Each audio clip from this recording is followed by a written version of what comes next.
நீங்கள் எதோ என்கிட்ட பேசணும்னு சொன்னீங்களே, சரி வாங்க நடந்துகிட்டே பேசலாம். நம்ம 2 பேருக்கும் தான் கல்யாணம்னு வீட்டில் பேசிக்கிறாங்க. ஸோ நான் கல்யாணம் பண்ணிக்க போகிறவர்கிட்ட கண்டிப்பாக இந்த முக்கியமான விஷயத்த சொல்லி ஆகணும்னு தான் கூப்பிட்டேன். சொல்லுங்கள். நான் காலேஜ் படிக்கும்போது ஒரு பையனை லவ் பண்ணேன். இப்போவும் இல்லை, இப்போ இல்லை, அது இப்போ பிரேக்கப் ஆயிடுச்சு. சரி, எத்தனை வருஷமா லவ் பண்ணீங்க? 3 years. ஓ, கரெக்டாக காலேஜ் முடிகிற வரைக்கும். என்ன? அது ஒன்றும் இல்லை, ஜஸ்ட் நீங்கள் சொல்லுங்கள். நான் தான் ஃபர்ஸ்ட் ப்ரப்போஸ் பண்ணேன், இல்லைன்னு சொல்லலை. But over restrictions. எதுக்கு எடுத்தாலும் சந்தேகப்படுற மாதிரி தான் பேசுவான். எனக்கு இப்படி ஷால் போடுதாங்க பிடிக்கும், பட் அவன் டபுள் சைடு தான் போடணும்னு சொல்லுவான். ஷால் ஒழுங்கா போடு, இப்படி ட்ரெஸ் பண்ணு, அப்படி ட்ரெஸ் பண்ணாத, தனியா எங்கேயும் போகாத, அதை சாப்பிடு, இதை சாப்பிடாத. நானும் எங்கேயும் போகக்கூடாது, அவனை கூட்டிட்டு போக சொன்னாலும் பயப்படுவான்.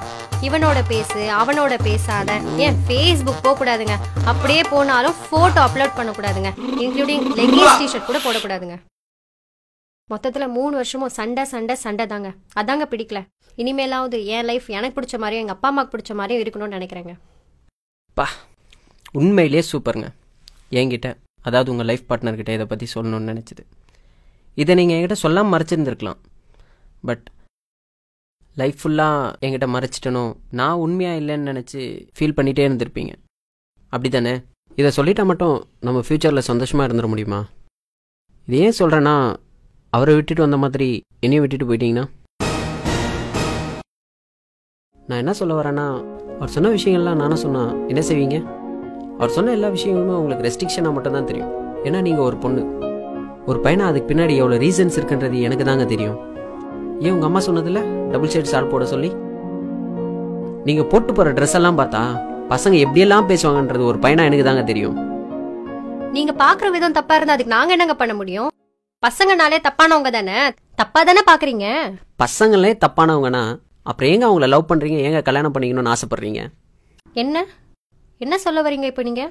ஓகே, கோவப்பட விதம் தப்பு தாங்க, இல்லைன்னே சொல்ல. அது பசங்களோட நேச்சர். அப்படி பார்க்க வைக்கிற ட்ரெஸ் கோடிங்க தாங்க தப்புன்னு சொல்கிறேன்.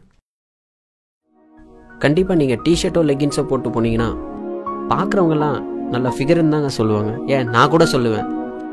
பட் நல்ல பொண்ணுன்னு யாராவது சொல்லுவாங்களா? பொண்ணுங்களுக்குன்னு ஒரு ரெஸ்பெக்ட் இருக்குங்க, அதை நீங்கள் புரிஞ்சிக்கவே மாட்டேங்கிறீங்க. இப்போ கூட அவரை பிடிக்கலன்னு என்கிட்ட எதுவுமே நீங்கள் சொல்லலை. அவர் சொன்ன அட்வைஸை தான் நீங்கள் பிடிக்கலன்னு சொல்கிறீங்க. ஆர்கியூ பண்ணால் போய்கிட்டே தாங்க இருக்கும்.